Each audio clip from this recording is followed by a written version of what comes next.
Good morning and welcome to It's How You'll Be Remembered. I am Julie Jones, your host and the CEO of Today's Professionals. And with me today is a familiar face here on our show. Tony Caruso is back with us. She is the executive director of the eWomen Speaker Network, as well as the managing director of the best chapter in the nation, I might say, here. And I'm a little bit partial because that is my chapter of eWomen. Tony, thank you for coming back today. Thank you so much. Oh, I just love being here and I love your audience. It's going to be Um, great. yeah, it's going to be fun. Well, we're here for a specific purpose today. We're not talking etiquette, although we can. It is holiday season, but we are here to talk about the business of speaking and how you can get your message out through speaking and what does a stage look like.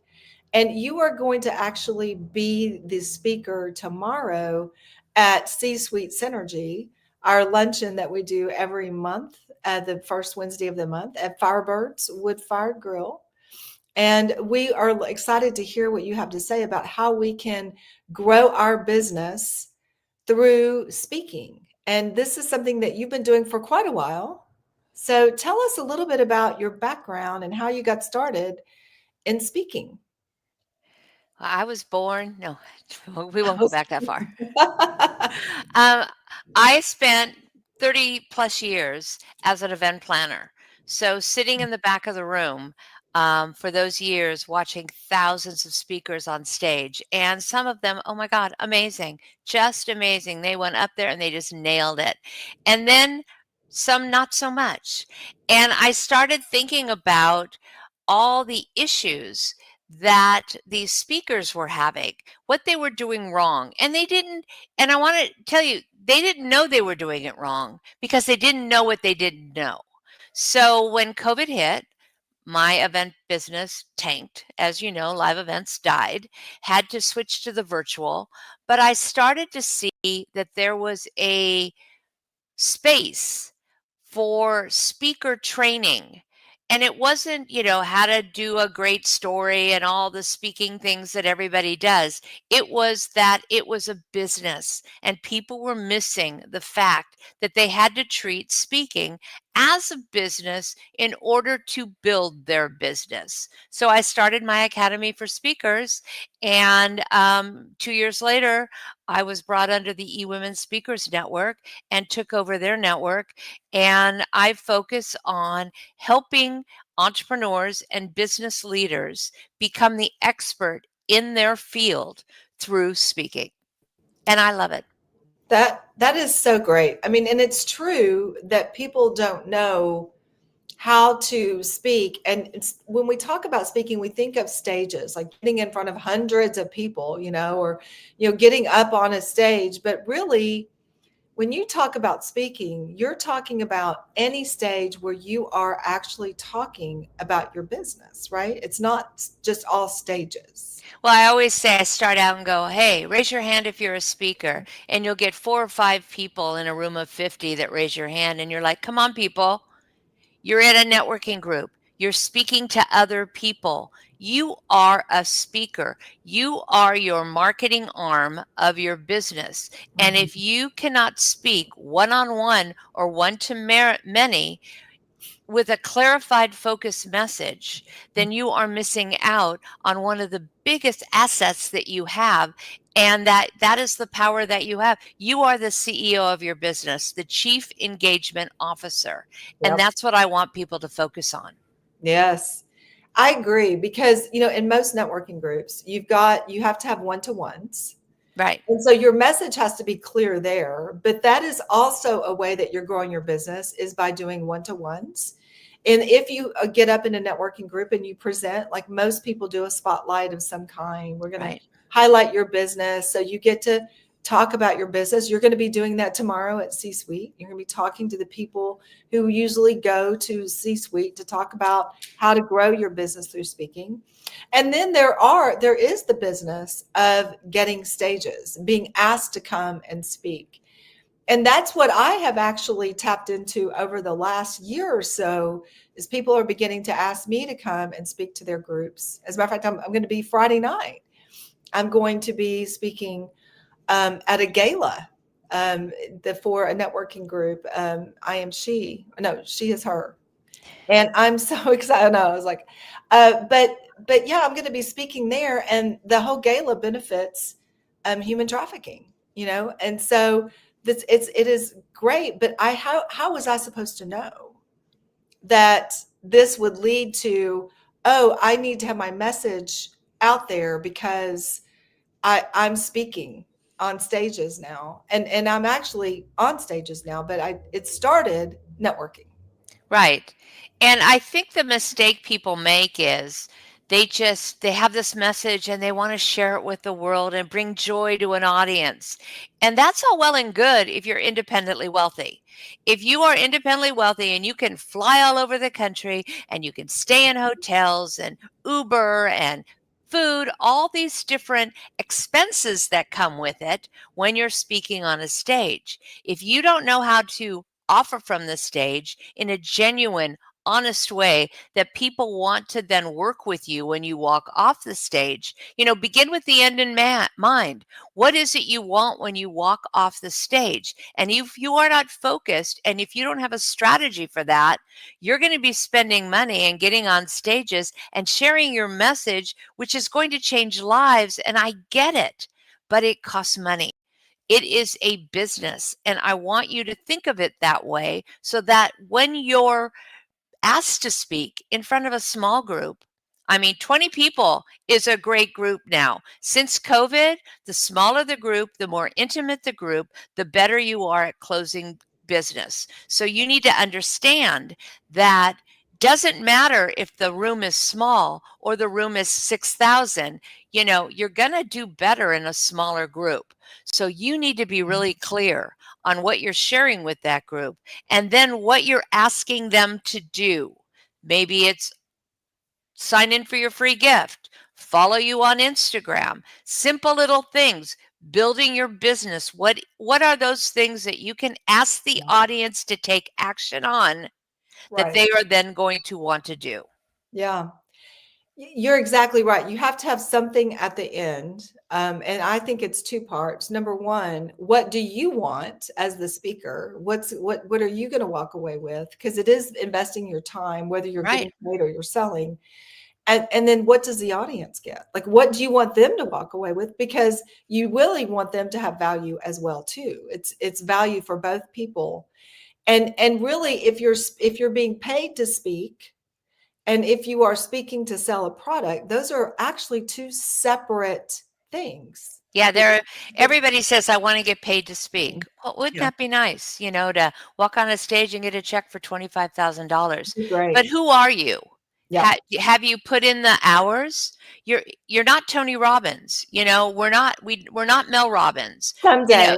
Yeah, one day, but Right. you have to start somewhere. That's So right. don't go out with the idea of getting paid to speak. And one thing that we talk about, and we're going to talk about Speakonomics, but we go in deep. I show you all the different stages and how you could probably walk away with more money off that stage by offering your services in the right way, in a You're way right. that people like, oh my God, she gave me so much.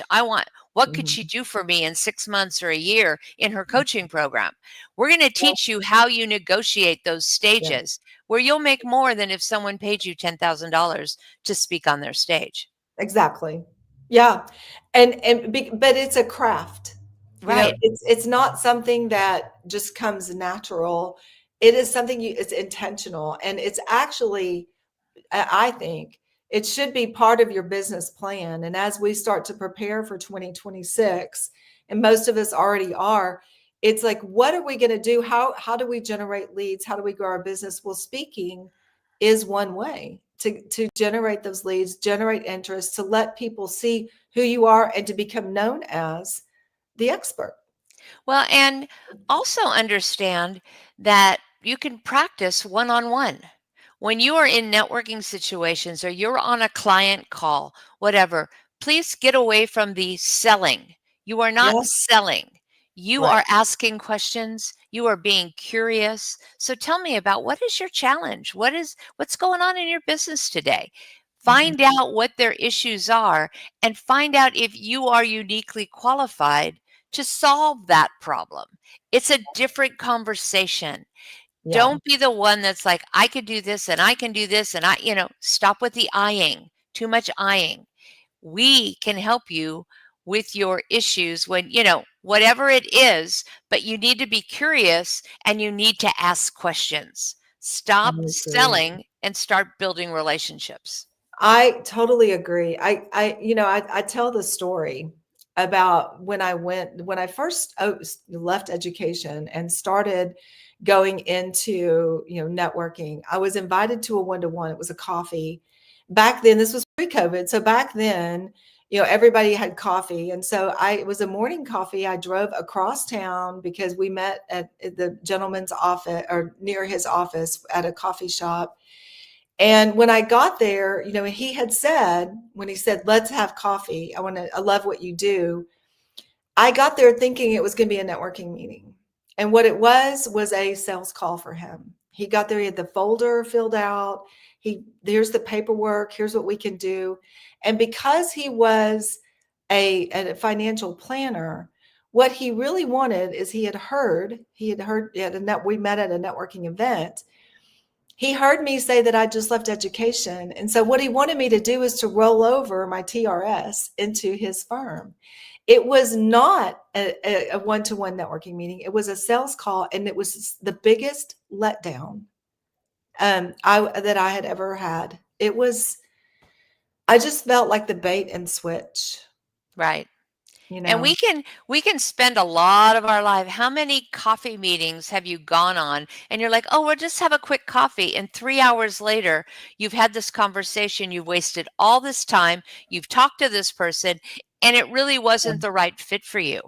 Yeah. Be really aggressive in asking, so what do we want out of this conversation? What is it we're doing? Because if they're just selling to you, you listen for a few minutes and that that really that's not right for me. Thank you Right. so much for meeting with me. And always have a hard stop at the end. I always say when you're on a Zoom call with somebody, we have 20 minutes. 20 minutes because I've got another call coming in. What is the one thing you want to get out of our conversation? And then you start with that intention and you give them your best stuff. Stop holding back on your best stuff. Give them your best stuff and go, I have so much more for you, but man, we only have time for one thing. And this is the one thing I want you to understand about how you can build your business using speaking. That Yeah. type of thing.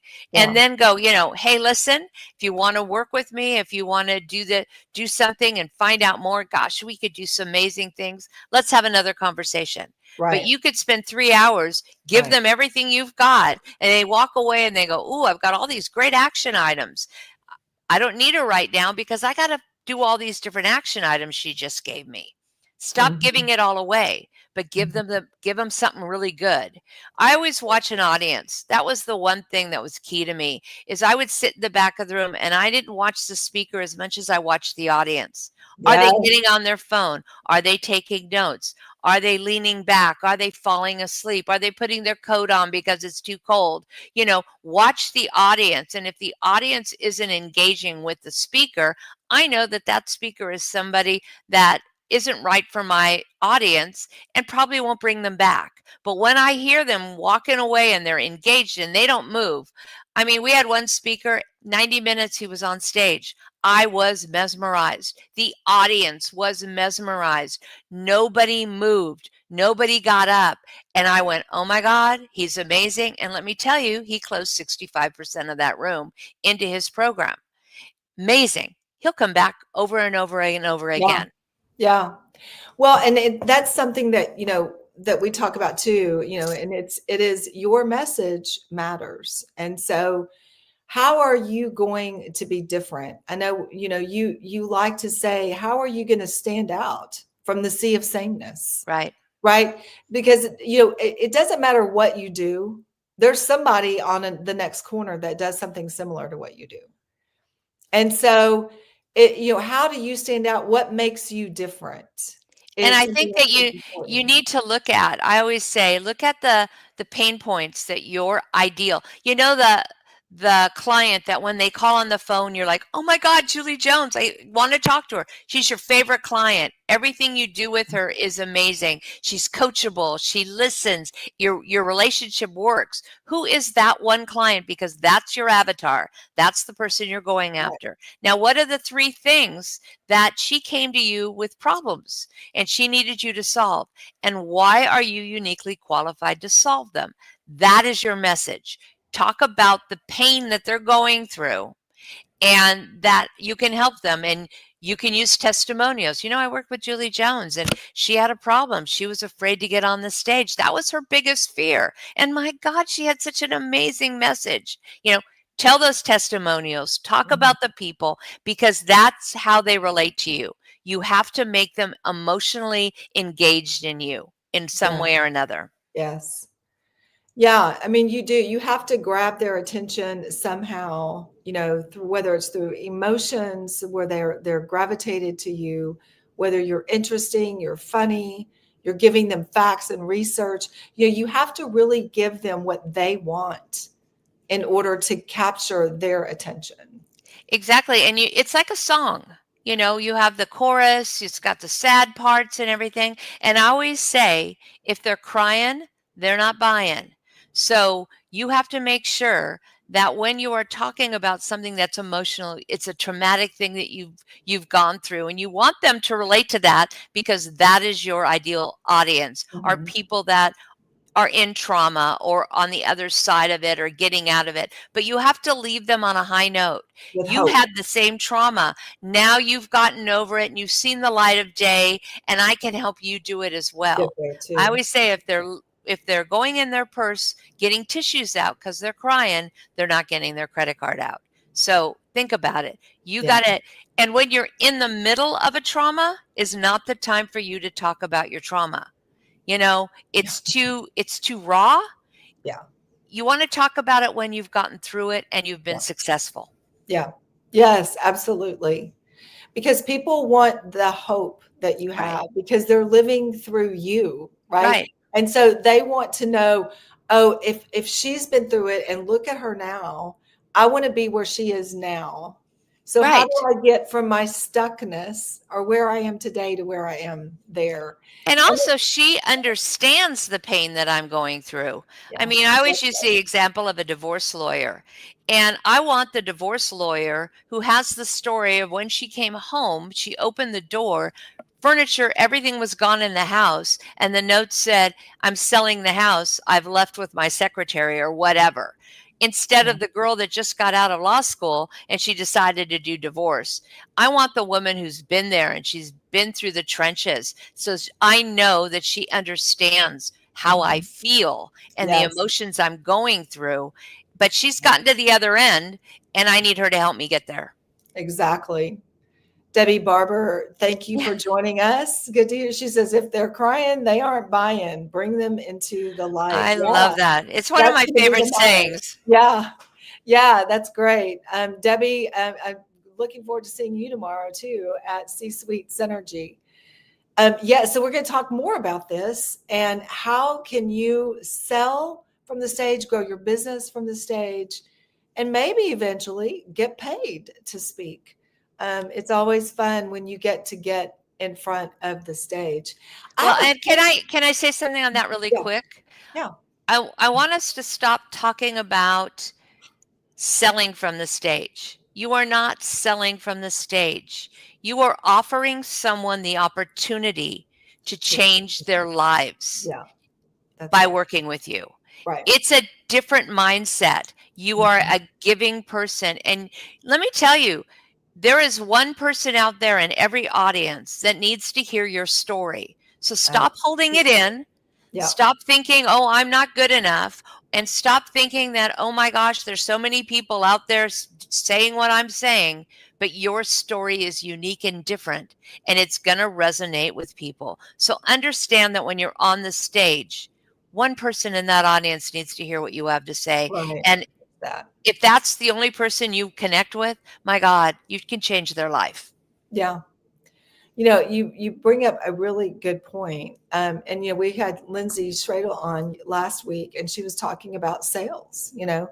And sales has to be about them, not about you. Correct. And so, it's this whole mindset around sales. And so you're exactly right.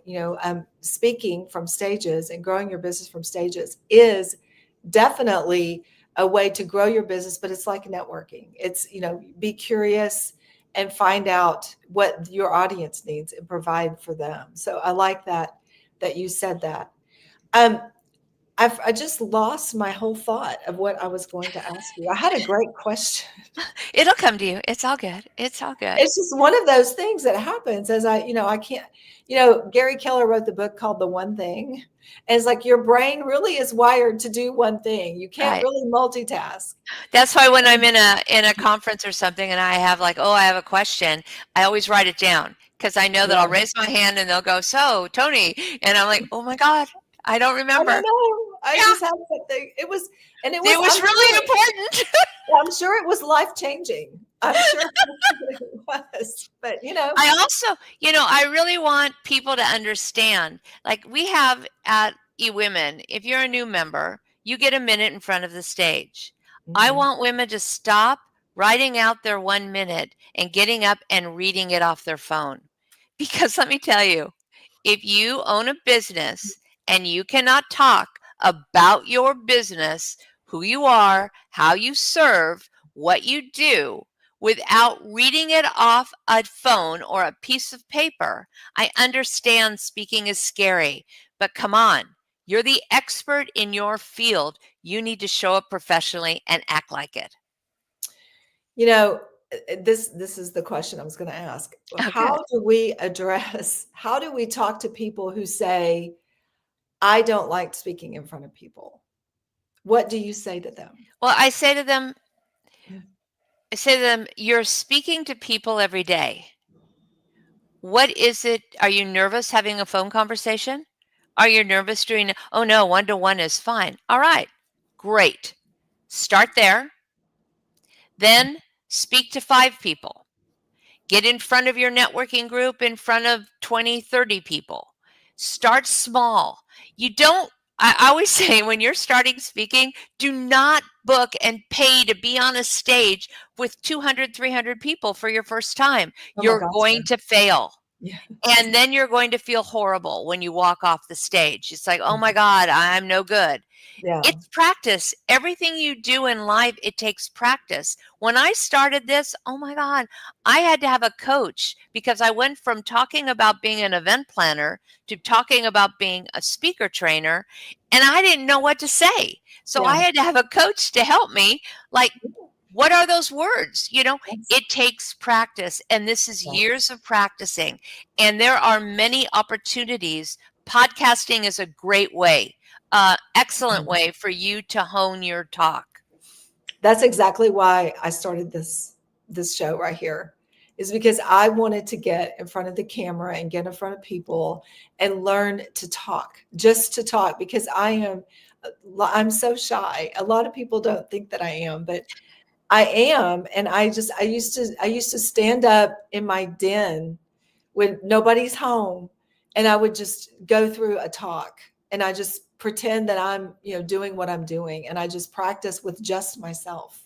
Well, I have to tell an honest story. When I was younger, my mother was a nightclub singer, and so there was always singing in my house. And Oh, I yeah. wanted to be Tina Turner. I wanted to sing and dance and be an entertainer, right? Yes. And my mother would say to me, "Oh, Tony, stick to dancing. You don't have the voice." Well, I had wallpaper in my room that was like faces, and they were all black and white drawings, characters, and they were my audience. And I would put on music and I would sing to my audience when I was 7, 8, 9, 10 years old. So, sometimes it takes just being in a room by yourself and Yeah. practicing. I love, Lee, what you said, agreed. You should Yes. be working in a space where you can speak for hours unscripted.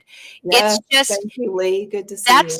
it's how you hone. That's why I say podcasts. There are thousands of podcasts. They go weekly and they all need speakers. Start with the smaller ones that don't have the bigger audience. You're probably not going to get on the bigger ones anyway. So it makes you speak in media bites. It makes you hone your talk. And you know what? If you don't do well, I mean, who's really going to see it? 5, 6 people? You got to start somewhere. Gosh, I remember the first time that I was speaking about corporate etiquette. I just left education and just getting started, and it was a chamber group. It was a young professionals group, and I knew my stuff. I knew it, and I could talk like this. You and I could talk all day long, but I got in front of a group of about 20, 30 young professionals, and it was at like a happy hour place. So it was, off to the side. It was one of the, like a bar restaurant place. And they gave me a microphone, and I literally was started shaking. I don't know what happened. My mouth went completely dry. And I thought, I don't know what's happening. And they had to bring me water. And I'm like, and I was telling myself, this, like, what is the problem? Why are you doing this? But you have to get through those little at bats, because you just need the practice and the reps. So a little Before tip, you a do it. little tip, if you're nervous and you know you're gonna get the dry mouth, you'll get so that your lips stick to your teeth. You get a Mhm. little Vaseline and you put it on your teeth Yep.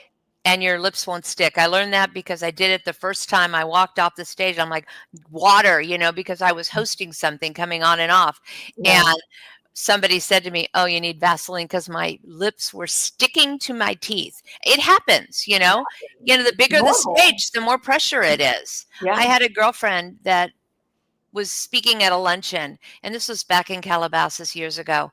And there were maybe 10 people at the luncheon, and she got up there with her sheet of paper, and she had her sheet of paper in front of her, and she's reading her speech. She's reading the story about her sister dying of cancer. And afterwards, I took her to the bar and I go, "I'm buying you a drink and we're going to have a conversation." I said, "If you cannot talk about your sisters dying with cancer and what you went through without reading it on a piece of paper, you have a problem. You've now put a Yeah. barrier up between you and the audience." Yeah. But that's emotional. And so couple weeks later, I went to another event. Turns out she was speaking again. And I had told her, use cards. If you need to use something, use cards, bullet Yeah. points, right? So all of a sudden she looks at me and she's like, "What are you doing here?" I go, "I came to the event. I didn't know you were speaking." So I sit in the audience and she gets up there with these cards. She now has cards. She starts talking. And all of a sudden she looked at me. She looked at her cards. She took the cards and she put them on the table and she did an amazing job. Yeah. It's a crutch. Just understand, we don't know what your script is. Right. We don't have a copy of it. We're not following along with you. So we don't know if you make a mistake or not. Just keep going. It's your Yeah. story. Yeah. And you're right. And I would say that if you feel like you have to write it out and script it, then take that script to the bathroom and stand in front of the mirror and say it until you're comfortable. Try to do it without the notes. Watch yourself do it, Well, because yeah, I always say write it out. That's fine, write it out, and then walk your talk. I talk about it. If you walk your talk, I used to live close to Malibu, was over the hill. And I would go to Malibu and I'd walk on the beach and I'd have my talk and walk it because a written word is different than a conversational word. yeah, So it yeah, makes you be more conversational. And so then afterwards, then I'd go back and I'd bullet point it. Then I'd go walk my talk with the bullet points. It's just a way for you to get it in your body. It gets in your body and then you feel it and yeah, emotionally you emote it better. But please, please do not be reading your story. yeah. That's why Tell I your love story. It's your PowerPoints. story. Yeah, Yeah, it's your story. yeah, So yes, and so I would want to make sure that everybody who's watching knows. First of all, you've got Speakonomics coming up in February, and you can go to speakonomics.net and get the information. But in Speakonomics, you've got a group of people who are coming to coach. It's a 2-day event. It is February 26th and 27th at the Meeting Place right here in Dallas. And that's a great venue, by the way, very warm and welcoming. And it's a 2-day, full 2 days packed full of training on how to speak to grow your business, right? right. Tell us a little bit about that. So we brought together all these experts on different things because I am so not the expert on everything speaking. I know the business of speaking. But then we have Larry Roberts, who runs the eWomen Podcast Network, and he is going to be talking about becoming a thought leader, podcasting, YouTube, how to be using all Right. those tools to Yes. grow your business. And then Sandra Yancey, the CEO of eWomen Network, I'm asking her to come, and she is a master at the perfect webinar. 90 minutes on how to close people in 90 minutes in a webinar, and she's going to teach her formula. Then Brianna Day, who is our digital marketing expert for eWomen, she is brilliant on AI. She shows you how to use AI to get more visibility in your business and how to use it for your Instagram and your Facebook, and how to build a community using AI as a speaker. And then we're going to have a podcast panel. And then I love it, Brian Gawke, who is a body language expert. And I'm a nerd when it comes to body language. Me I too. love I it. love that too. So Yeah. he's going to come and he's going to be training. So we are hitting all these things. We are also going to have an amazing podcast panel. And then if you want, this is something you do beforehand. You pay a $25 application fee to apply to become a part of North America's Next Greatest Speaker competition. So Yeah. if you have a really great 3-minute talk, come on, compete, and you could become North America's Next Greatest Speaker. And if you are listening to this and you do not live in the Dallas area, we are in Denver, Colorado on January, I think it's 9th and 10th. And then we're going to be in Orange County, California, the first week of March. So if you go to speakonomics.net, pick a location that works for you. Yeah, and let me put this up here one more time. Speakonomics.net. It's Speakonomics. Right. Speakonomics. It is the economics of speaking, how That's to right. build your business by sharing your message. Yes. And if you are in the Dallas area and you think this is a great conversation, I want to know more, come to C-Suite Synergy tomorrow, December the 3rd, from noon to 1:30 at Firebirds Wood Fired Grill right here in Plano. We're going to be talking a little bit more about this topic, how to get on stages, how to grow your business through speaking and the business of speaking. So this is going to be very exciting. So Tony, thank you so much for being on today. It's always so much fun to talk to you. It goes by so fast. Yeah, Yeah. I just love you. Like, our little saying is, why are we friends? We're so totally different, but my God, we have I such a know. good time. We always have a good time when we're together. So thank you so much. And I look forward to seeing you tomorrow at C-Suite Synergy. And we have one more comment. Oh, Eileen is in. Eileen McDonald. She's looking forward to seeing you both tomorrow. Eileen, I'm so Yay. excited. She's been out of town the last couple of times we've met. So, and she is going to be our speaker in January. So stay Oh, tuned awesome. for that. Yes, she's got a very interesting topic about the physical ability to relieve stress and what stress does to your body. It is so fascinating. So That'll be great after the holidays too. yes, that's what I thought. We're getting Yeah. ready for 26. Let's just kind of breathe for a moment. Yeah. So yes. So Tony, thank you so much for being with us. We are always glad to have you. And I look forward to seeing you tomorrow. Awesome. Well, thank you so much. See you tomorrow. All right.